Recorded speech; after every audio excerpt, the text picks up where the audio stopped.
तो बच्चों आज मैं डॉक्टर निशांत अलाइन कैरियर इंस्टीट्यूट की तरफ से, कल नीट का पेपर हुआ है तो हम आज थोड़े जूलॉजी के क्वेश्चंस डिस्कस करेंगे आंसर की के साथ क्या है। तो सबसे पहला क्वेश्चन जो बच्चों आया था 91, ये आपका बायोटेक से था और बहुत इजी सवाल था कि एक और साइड पे अगर हम देखें तो हमें पता है कि हम सबसे पहले व्हाइट कोलोनीज को ही सेलेक्ट करेंगे। तो ये बिल्कुल फैक्ट बेस्ड क्वेश्चन था, ये सब पढ़ाया गया है। दूसरे क्वेश्चन पे आते हैं कि जो प्रोटीन पोर्शन होता है एंजाइम का, ये भी इजी क्वेश्चन था, उसको हम एपो एंजाइम कहते हैं, ये सब हम जानते हैं। उसके बाद आते हैं 93 वाले क्वेश्चन पे। इसमें सबसे पहली स्टेटमेंट जो वो कह रहा है कि प्राइमरी सोर्स जो एनर्जी का है वो सोलर एनर्जी है। बिल्कुल ठीक बात है, जो प्राइमरी एनर्जी का सोर्स है वो सोलर एनर्जी है। लेकिन जो दूसरी स्टेटमेंट है कि तो rate of production of organic matter during photosynthesis, उसको हम नेट प्राइमरी प्रोडक्टिविटी कहते हैं, ये गलत स्टेटमेंट है, उसको हम ग्रॉस प्राइमरी प्रोडक्टिविटी कहते हैं। तो इसका आंसर होगा फर्स्ट कि स्टेटमेंट 1 करेक्ट है लेकिन स्टेटमेंट 2 इनकरेक्ट है। आगे बढ़ते हैं। उसके बाद जो अगला क्वेश्चन है वो है 95।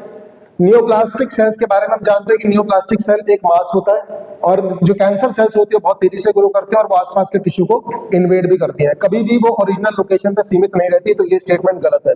तो उन्होंने क्या पूछा कि करेक्ट बताइए, तो हमारी ABC जो स्टेटमेंट है गलत है, तो सही है। तो इसका आंसर क्या है 4।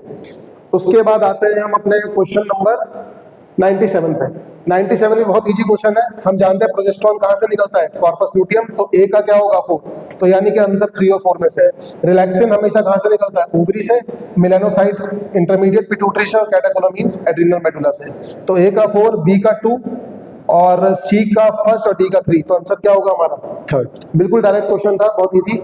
उसके बाद फर्स्ट मेंस्ट्रुएशन को क्या बोलते हैं, मेनार्की, ये तो हम सब जानते हैं।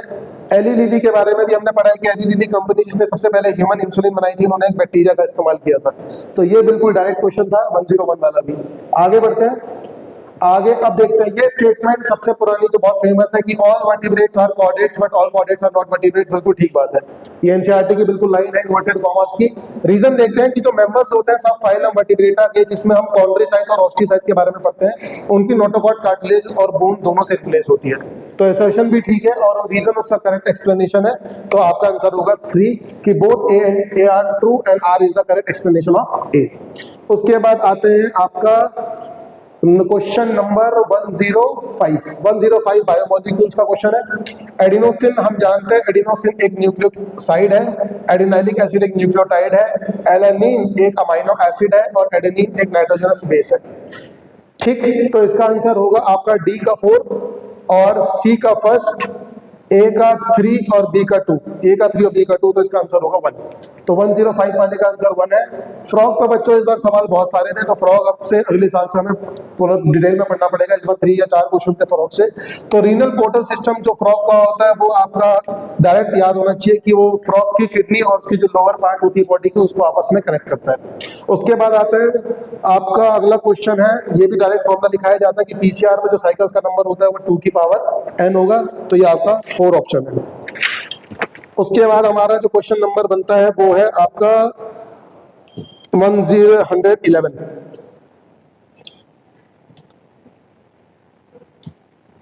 111 में क्या कह रहा है कि करेक्ट स्टेटमेंट बताइए। सबसे पहली स्टेटमेंट है कि जो ह्यूमन प्रेगनेंसी होती है उसमें सारे ऑर्गन्स पहले 3 ट्राइमेस्टर यानी कि 12 हफ्ते में बनते हैं। बिल्कुल ठीक बात।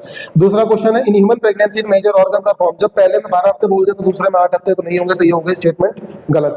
तो ऐसा भी अगर आप बाकी नहीं भी पढ़ना चाहते तो इससे भी आंसर ठीक हो जाएगा कि बी वाला आंसर तो नहीं होगा। तो बी वाले में ये आंसर नहीं है, ये आंसर नहीं है। ठीक, सी वाला इन ह्यूमन प्रेगनेंसी हार्ट पहले मंथ में बनता है। बिल्कुल ठीक बात। लिम्स और डिजीज सेकंड में बनते हैं और ये तो ये सारे ठीक है। तो आंसर इसका 2 होगा। बी को छोड़ के बाकी सारी स्टेटमेंट्स बिल्कुल करेक्ट है। रिप्रोडक्शन से बच्चों इसमें 4-5 सवाल तो सारे बहुत इजी थे। उसके बाद हम आते हैं 12th नंबर डायरेक्ट क्वेश्चन है बायोरिएक्टर का। इसका आंसर है सी, जो फॉर्म बनाता है। उसके बाद फ्रॉग पे एक और क्वेश्चन आता है 113। फ्रॉग पे कह रहा है कि फ्रॉग जब पानी के अंदर होता है वो स्किन और बक्कल कैविटी दोनों का यूज करता है। ये गलत स्टेटमेंट है, वो सिर्फ स्किन का इस्तेमाल करता है, लेकिन जमीन पे जब वो होगा तो वो तीनों का इस्तेमाल करेगा।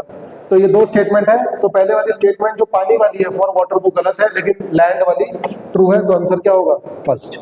तो 113 क्वेश्चन भी अच्छा क्वेश्चन है। उसके बाद 114 एक और एंडोक्राइन का क्वेश्चन। हम जानते हैं एड्रिनल मेडुला से जो हार्मोन्स निकलते हैं उनको हम कैटेकोलामीन्स बोलते हैं। कैटेकोलामीन्स प्यूपिल डायलेट कराते हैं ना कि कॉन्स्ट्रिक्ट। तो ए आंसर गलत हो गया। It is a hyperglycaemic hormone, बिल्कुल ग्लूकोज का बढ़ाता है, इरेक्शन ऑफ हेयर कराते हैं और हार्ट रेट तेज करते हैं। तो आंसर होगा बी, सी एंड डी। तो प्यूपिल वो डायलेट कराते हैं ना कि प्यूपिल कॉन्स्ट्रिक्ट। तो ए वाला आंसर गलत है। उसके बाद नेक्स्ट बढ़ते हैं। नेक्स्ट हमारा क्वेश्चन जो है वो है 116 में कह रहा है कि असलियत में कौन सा हार्मोन हाइपोथैलेमस में बनता है लेकिन पिट्यूटरी में आगे स्टोर होता है। तो हमने पढ़ा था कि जो पोस्टीरियर पिट्यूटरी होती है जिससे दो हार्मोन निकलते हैं, आपका एडीएच और वैसोप्रेसिन भी बोलते हैं जिसको, और दूसरा ऑक्सीटोसिन, वो हाइपोथैलेमस में बनते हैं, पिट्यूटरी में आगे स्टोर होता है। तो आंसर है एडीएच। सबसे डायरेक्ट और सबसे इजी सवाल, which of the following is an example of non distilled alcohol. Non distilled alcohol का एग्जांपल क्या है बच्चों? नॉन डिस्टिल्ड अल्कोहल हम जानते हैं, इसका एग्जांपल है बियर। ये भी डायरेक्ट क्वेश्चन है। उसके बाद जू के और क्वेश्चन अगर देखे जाए तो 119 की बिल्कुल सिंपल है रिप्रोडक्शन से। हेड में क्या होता है? हेड में आपका होता है जेनेटिक मटेरियल, ए का होगा 4। मिडल पीस में क्या होती है? मिडल पीस से एनर्जी आती है क्योंकि उसमें माइटोकॉन्ड्रिया है, तो ए का 4, बी का 3। सी जो एक्रोसोम होता है उसमें एंजाइम्स होती है, हाइड्रोलाइडेज वगैरह, और डी जो उसको मोटिलिटी प्रोवाइड करती है। तो आंसर होगा ए का 4, बी का 3, सी का 1 एंड डी का 2। ये बिल्कुल डायरेक्ट क्वेश्चन है। उसके बाद हम चलते हैं, ये भी आपको पढ़ाया गया एक्स2 कंजर्वेशन में, zoos and botanical garden, they are example of एक्स2 कंजर्वेशन। ये भी बताया जाता है father of our ecology Ramdev Mishra है। ये डायरेक्ट बिल्कुल थ्योरी बेस्ड क्वेश्चन है जो सब पढ़ते ही हैं। उसके बाद आरएनए वर्ल्ड नहीं है। उसके बाद आरएनए इंटरफेरेंस टेक्निक, ये हम जानते हैं कि transfer of RNA and ribosomal RNA do not interact with mRNA and takes place all the eukaryotic organism as a method of cellular defence. तो ये दोनों स्टेटमेंट बिल्कुल करेक्ट है, तो आपका आंसर होगा 3rd। Both statement 1 and 2 are correct. उसके बाद हम चलते हैं हार्मोन्स के ऊपर। ये भी बहुत इजी क्वेश्चन था। हार्ट से कौन सा हार्मोन निकलता है? हार्ट से निकलता है एट्रियल नाइट्रोटिक फैक्टर, किडनी से निकलता है इराइथ्रोपोएटिन, जीआईटी से निकलता है सीक्रेटिन, और कॉर्टेक्स से निकलता है एल्डोस्टेरॉन। तो इसको अगर आप मैच कराओगे तो ए का 3 हो गया, बी का 1 हो गया, सी का 4 और डी का 2। तो इसका आंसर होगा 2nd। उसके बाद all living organisms of class Cyclostomata, NCERT का लाइन है कि ऑल आर एक्टोपैरासाइट। तो जितनी भी साइक्लोस्टोमेटा की मछलियां हैं वो सब एक दूसरे पे एक्टोपैरासाइट्स होती हैं। स्ट्रेप्टोकोकस बहुत फेमस क्लॉट बस्टर, ये क्लॉट हटाने के काम आता है, डायरेक्ट क्वेश्चन है। Water vascular system very important, echinoderms. NCERT में इसके 2 काम मेंशन है कि एक तो ये रेस्पिरेशन और लोकोमोशन कराता है, थोड़ा बहुत एक्सक्रीशन भी कराता है, लेकिन ऑप्शन बनाने के लिए हम उसको नहीं मानेंगे। हम चाहेंगे सिर्फ रेस्पिरेशन और लोकोमोशन कराता है और खाने को पकड़ता है और खाने को आगे ट्रांसपोर्ट कराने में मदद करता है। तो आंसर होगा ए एंड सी। तो ये हमारा 129 क्वेश्चन था। उसके बाद हम आगे बढ़ते हैं। अब आते हैं हम इस पे। इसमें क्या कह रहा है 131 क्वेश्चन में कि सबसे पहले कौन सा करेक्ट है? कंप्यूटेड टोमोग्राफी, जिसको हम सीटी और एमआरआई कहते हैं, वो कैंसर को डिटेक्ट करते हैं। बिल्कुल ठीक बात है, इसलिए हम ये जांच कराते हैं सीटी और एमआरआई कैंसर को पकड़ने के लिए। Chemotherapeutic agents are used to kill non cancerous cell. नहीं, कीमोथेरेपी तो भाई हम कैंसर में देते हैं ना, तो कैंसर सेल को काटने के लिए नहीं, ना कि नॉन कैंसरस। तो ये गलत हो गया। सी क्या है? Alpha interferon activate the cancer patient immune system and help in destroying the tumour. बिल्कुल ठीक बात है। तो हमारा आंसर बन गया डी, पढ़ने की जरूरत ही नहीं। हमारा आंसर क्या होगा? ए एंड सी। उसके बाद ये बहुत अच्छा क्वेश्चन पूछा था इन्होंने आईवीएफ फर्टिलिटी का। इस बार सबसे पहला क्या कह रहे हैं कि कौन सा ड्रॉबैक क्या है? ड्रॉबैक का मतलब ये होता है थोड़ा बहुत डिसएडवांटेज। अगर कोई कपल आज के जमाने में आईवीएफ अडॉप्ट करता है तो उनको क्या क्या चीजें डिसएडवांटेज है आईवीएफ की? तो पहला है हाई फर्टिलिटी। फर्टिलिटी का मतलब ये होता है कि मदर को रिस्क ज्यादा है, जबकि ऐसा कुछ नहीं है, मदर बिल्कुल सेफ है, मदर को कोई रिस्क नहीं है। तो ये स्टेटमेंट गलत हो गई। उसके बाद आते हैं आपका एक्सपेंसिव इंस्ट्रूमेंट, बिल्कुल महंगा प्रोसीजर है, तो बी तो होना चाहिए आंसर में। Husband wife necessary for being donor, ऐसा भी जरूरी नहीं है कि हस्बैंड वाइफ जरूरी है डोनर हो, ऐसा जरूरी नहीं है। लेस अडॉप्शन ऑफ ऑर्फन, बिल्कुल सही बात है। ये थोड़ा समझने का था कि भाई अगर आप आईवीएफ से बच्चा करोगे तो जो बच्चे अडॉप्ट हो रहे थे उनके चांसेस तो कम हो जाएंगे ना, तो ये बिल्कुल ठीक बात है। तो हमारा आंसर, अगर आप आगे नहीं भी पढ़ना चाहते हो तो बी और डी सिर्फ एक ही ऑप्शन में है, तो हमारा आंसर होगा 3rd। एफ बोल रहा है कि possibility that the early embryo does not survive, बिल्कुल चांसेस होते हैं। जब भी हम आईवीएफ कराते हैं इसलिए हम 4 या 5 एम्ब्रियो एक बारी में अंदर इम्प्लांट करते हैं कि अगर 1-2 सर्वाइव ना भी कर पाए तो जो बाकी 1-2 है वो सर्वाइव करके आगे फीटस में डेवलप हो जाए। उसके बाद हम आगे बढ़ते हैं। आगे वाला क्वेश्चन भी 133 बहुत सही है। पहला है कि इसमें भी हमें करेक्ट स्टेटमेंट बतानी है, ठीक। पहला है the reproductive division for the human female gametogenesis start earlier than male. ये बात मैंने हमेशा बताई है कि मेल गैमेटोजेनेसिस या स्पर्मेटोजेनेसिस प्यूबर्टी पे होती है, जबकि फीमेल की जब वो बर्थ लेती है तभी होती है, तो अर्लियर ही है, तो बिल्कुल सही बात है। The gap between the first meiotic division and the second meiotic division is much shorter, नहीं, ये गलत स्टेटमेंट है। उसके बाद एन बी, नहीं, the gap between the first meiotic division and the second meiotic division much shorter, ठीक है, shorter ही है। सी गलत है। The first polar body is associated with the formation of primary oocyte, नहीं, सेकेंडरी oocyte। पहली polar body हमेशा secondary oocyte के साथ बनती है, तो ये गलत हो गया। और ल्यूटिनाइजिंग हार्मोन एंडोमेट्रियम का कराता है, नहीं, वो कॉर्पस लूटियम ऑफ प्रोजेस्टेरोन है। तो ए और बी बिल्कुल ठीक है, तो इसका आंसर भी ए एंड बी होगा। उसके बाद आते हैं हम अपने नेक्स्ट स्लाइड पे, रिडक्शनल बायोलॉजी से बहुत इजी क्वेश्चन था ह्यूमन डेवलपमेंट से। सेकेंडरी लिम्फॉइड ऑर्गन्स के नाम पूछ रहा है, हम जानते हैं थाइमस और बोन मैरो से प्राइमरी लिम्फॉइड ऑर्गन होते हैं, तो उसके अलावा जितने बच गए सी, डी और ई, ये तीनों सेकेंडरी है, तो आंसर होगा सेकेंड। सबसे इजी सवाल।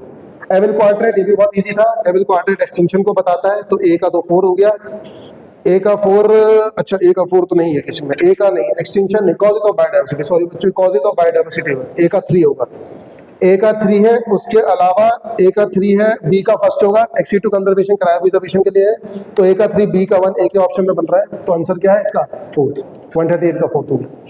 उसके बाद आते हैं 139, 139 हमारा नहीं है, 140 सबसे इजी। बर्थ के टाइम पे कौन सी इम्यूनिटी होती है? Innate immunity. इनेट का मतलब ये होता है जब बच्चा इम्यूनिटी लेके पैदा होता है। उसके बाद ये क्वेश्चन था इकोसिस्टम से, fig fruit is a non vegetarian fruit which has enclosed fig wasp in it. बिल्कुल गलत स्टेटमेंट है। Fig wasp and fig tree नहीं होता, वो हनी बी उसके बीच का है, तो दोनों स्टेटमेंट बिल्कुल गलत है। तो स्टेटमेंट, वो स्टेटमेंट आर इनकरेक्ट। स्टेटमेंट 1 और स्टेटमेंट 2 दोनों ही इनकरेक्ट है। ये वर्ड प्ले थोड़ा बहुत उन्होंने किया है, फिग ट्री नहीं है वो, फिग और फिग वास्प। उसके बाद सेल रोटेप्टम ये नहीं है, यूकैरियोटिक राइबोसोम ये नहीं है, रूबिस्को। ये क्वेश्चन भी बायोकेमिस्ट बायोमोलिक्यूल्स का, हीम के लिए कैटालेज एंजाइम होती है, ये बहुत बार पढ़ाया गया है, बहुत इजी। उसके बाद एक और क्वेश्चन, फ्रॉग का डीऑक्सीजनेटेड ब्लड। हम जानते हैं कि फ्रॉग में इनकम्प्लीट डबल सर्कुलेशन होती है। फ्रॉग का जब हम डायग्राम बनाते हैं तो सर्कुलेटरी सिस्टम में हमने पढ़ा है कि फ्रॉग की इनकम्प्लीट डबल सर्कुलेशन होती है, लेकिन कोई भी हो उसका डीऑक्सीजनेटेड ब्लड हमेशा बिना दावा से जाता है, चाहे ह्यूमन हो चाहे फ्रॉग हो, तो इसका आंसर भी क्या होगा? इंफीरियर वीना के बाद। उसके बाद हम 147 क्वेश्चन पे आते हैं। 147 क्वेश्चन क्या कह रहा है? सबसे पहला ये है आपका बायो टेक्नोलॉजी से, the blue and white selectable markers have been developed which differentiate recombinant colonies from the non recombinant colony on the basis of the ability to produce colour in the presence of chromogenic state. The blue colour colonies have DNA insert in the plasmid and they are identified recombinant. The colony without blue have DNA insert in the plasmid and identified recombinant. In the light of the above statement choose the most appropriate answer. तो इसमें पहले वाली incorrect है और दूसरी वाली correct है, तो इसका आंसर सेकंड होगा। व्हाइट वाली जो कॉलोनीज होती है इनमें ब्लू कलर नहीं आता, उनको हम रिकॉम्बिनेंट कॉलोनीज मानते हैं, ना कि ब्लू वाले को। तो statement 1 is incorrect but statement 2 is correct.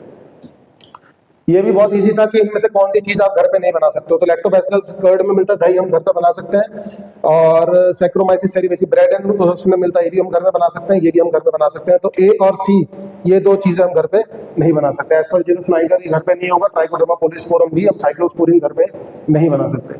Silencing और स्पेसिफिक एमआरएनए आरएनए इंटरफेरेंस, ये complementary SS double stranded RNA बनता है, तो इसका आंसर 3 है, डायरेक्ट आंसर है बिल्कुल। उसके बाद ये बहुत इजी क्वेश्चन था कि स्यूडोसिलोम होगी, कि जिसमें सिलोम जो होती है, हमने एनसीईआरटी में डायग्राम पढ़ा हुआ है कि स्यूडोसिलोम का मतलब ये है कि जो सिलोम है वो स्कैटर्ड पाउचेस है। वही कह रहा है कि जो उसमें मेसोडर्म टिश्यू नहीं पाया गया, लेकिन थोड़े थोड़ी उनको कुछ मेसोडर्म के टिश्यू बॉडी वॉल के आसपास मिले, तो वो हमें स्यूडोसिलोम में मिलते हैं। उसके बाद ये हमारा नहीं है। उसके बाद ये आता है even below are two statement in ecosystem there is a unidirectional flow of energy. तो हम जानते हैं कि हमेशा एनर्जी एक ही दिशा में फ्लो करते हैं, तो 1 तो बिल्कुल ठीक है। लेकिन स्टेटमेंट 2 क्या कह रहा है? Ecosystem is extended. एक्सटेंडेड का मतलब होता है कि सेकंड लॉ को फॉलो नहीं करता। नहीं भाई, हम तो पढ़ा है कि इकोसिस्टम हमेशा सेकंड लॉ ऑफ थर्मोडायनामिक्स को फॉलो करता है। तो 1 करेक्ट है, 2 इनकरेक्ट है, तो आंसर क्या होगा? First, it follow second law.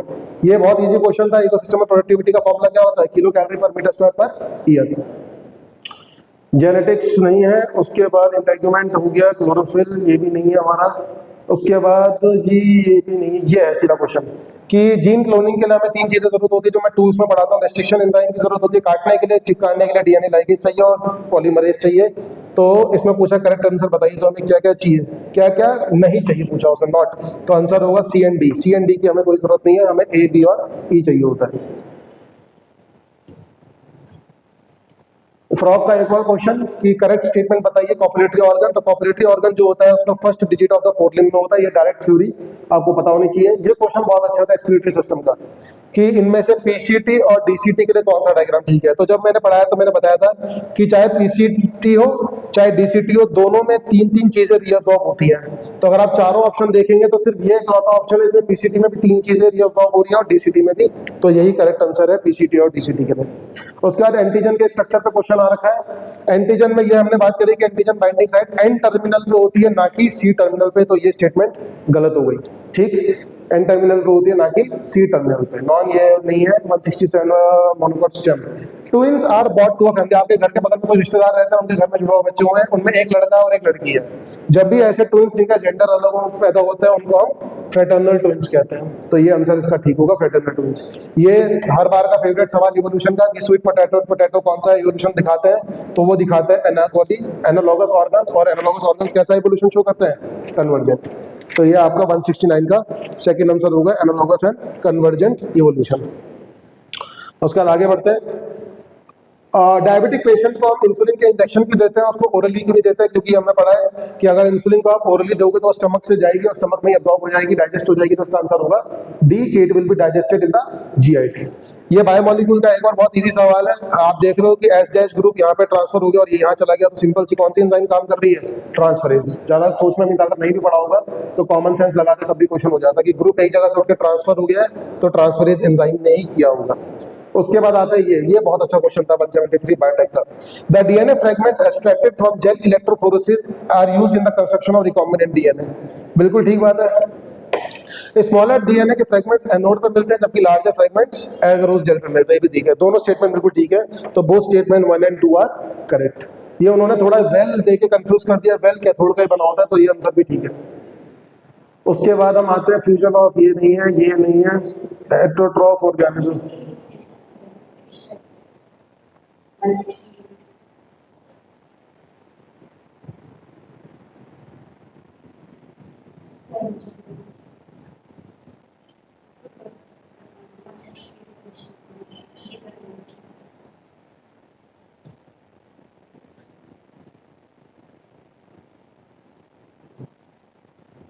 एक ये वर्ल्ड पॉलिस्टिक लॉजिस्टिक ग्रोथ कर्व पे क्वेश्चन है, बिल्कुल डायरेक्ट फॉर्मूला dn/dt = rn(k-n/k). ये बहुत इजी था और ये भी बहुत अच्छा क्वेश्चन था, सारी बीमारी एक साथ पूछने का, बहुत इजी था। एम्फाइसीमा हम जानते हैं, एम्फाइसीमा किसकी बीमारी है, एल्वोलर की। तो ए का क्या होगा 2। एंजाइना पेक्टोरिस क्या होता है, चेस्ट पेन, जब आपको इनफ ऑक्सीजन हार्ट पे ना पहुंचे। Glomerular nephritis, inflammation of glomeruli, और टेटिनी होती है जब आपकी बॉडी में कैल्शियम का लेवल क्या हो जाए, कम। तो ये ए का सेकंड है, और ए का सेकंड, बी का थर्ड, सी का फोर्थ, डी का फर्स्ट। तो आपका आंसर हो गया सेकंड। बहुत इजी क्वेश्चन था। उसके बाद कार्डियक एक्टिविटी, ये भी थोड़ा अच्छा क्वेश्चन है। ये हम पढ़ाते हैं फैक्टर्स अफेक्टिंग हार्ट रेट, कि एक इंसान का शरीर में हार्ट रेट किन किन चीजों से रेगुलेट होता है। नोडल टिश्यू से तो होता ही है, जिसमें ऐसे नोड आती है, जब वो सिग्नल देगी तभी आपका हार्ट कॉन्ट्रैक्ट करेगा। आस्पेशन neural centre in the medulla oblongata, बिल्कुल ठीक बात है, जहाँ पे रेस्पिरेटरी और कार्डियक सेंटर्स होते हैं। एड्रिनल मेडुलरी हार्मोन, ये भी बिल्कुल ठीक बात है, जिनमें कैटेकोलामीन आते हैं। जब आप स्ट्रेस में होते हो तो आपका हार्ट रेट तेज होता है। लेकिन एड्रिनल कॉर्टिकल हार्मोन्स का कोई रूल नहीं है। एड्रिनल कॉर्टिकल से हमने पढ़ा है, अगर आपको याद हो, कि इसमें 3 लेयर होते हैं, ग्लोमेरुलसा, वेसिकुलाटा और रेटिकुलरिस। एक एल्डोस्टेरोन बनाती है, एक स्टेरॉइड बनाती है, एक सेक्स स्टेरॉइड्स बनाती है। उनका हार्ट रेट से कोई लेना देना नहीं है। तो इन्होंने पूछा करेक्ट आंसर बताइए, तो ए, बी और सी बिल्कुल करेक्ट स्टेटमेंट है। तो आंसर क्या होगा 3। तो ये थे जूलॉजी के पोर्शन। Thank you.